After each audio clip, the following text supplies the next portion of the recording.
একটা দিন আগে 31 নাইট পালন করেছে। আচ্ছা বলেন তো, এই যে যারা পালন করছে এরা কি মুসলমানের সন্তান না? সবাই বলে এরা কি মুসলমানের সন্তান না? তাহলে কেমন মুসলমানের সন্তান যারা ইহুদি নাসারাদের কালচার দিয়ে বছরের শুরুতেই তিনি ইহুদি নাসারাদের কালচার দিয়ে বছরটা শুরু করলো? কেন আপনি এটা করলেন? আমি বলে দিচ্ছি, এই কাজগুলো যারা করেছেন, 31 নাইট পালন করে যারা গান বাজনা জেলা বিচারের মধ্যে লিপ্ত হয়েছে, গান বাজনা দিয়ে তারা ওই রাত্রিবেলা রাত্রি যাপন করেছে, ওই লোকগুলো কখনো মুসলমানের সন্তান হতে পারে না। এরা নামদারি মুসলমানের সন্তান, এরা নামদারি মুসলমানের সন্তান, এরা কখনো খাঁটি মুসলমানের সন্তান হতে পারে না। যদি এরা খাঁটি মুসলমানের সন্তান হতো তাহলে তাদের করণীয় কি ছিল শুনুন। তাহলে তাদের করণীয় কাজটা এমন, সারা বছর সে যত গুনাহ করেছে সেই গুনাহের জন্য মহান রবের কাছে ক্ষমা চাইতো।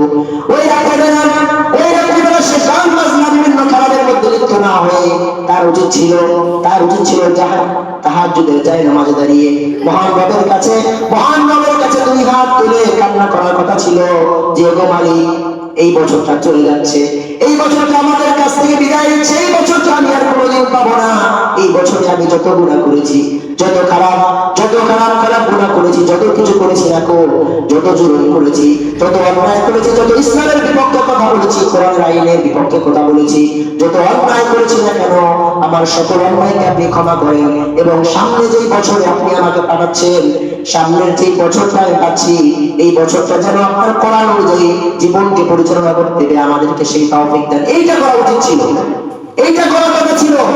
কিন্তু ঢাকা শহর, সারা বাংলাদেশ এমন একটা অবস্থা হয়ে গেছে 31 নাইট পালন করে। আমি বলে দিচ্ছি, এই 31 নাইট যেই সন্তানেরা পালন করেছে, ওই সন্তানদেরকে তার মা বাবা কখনো দিনী শিক্ষায় শিক্ষিত করতে পারে না। চিন্তা করুন, ঠিক কিনা?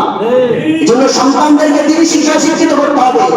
আপনারা আপনাদের সন্তানকে তো ফি সাবিলিল্লাহ ছেড়ে দিয়েছেন, যেমন চায় তাই করো। ওই সন্তান কিন্তু আপনাকে আটকাই ফেলবে, আল্লাহ আমাদের সঠিক বুঝ দান করো। সকলে বলছে আমিন।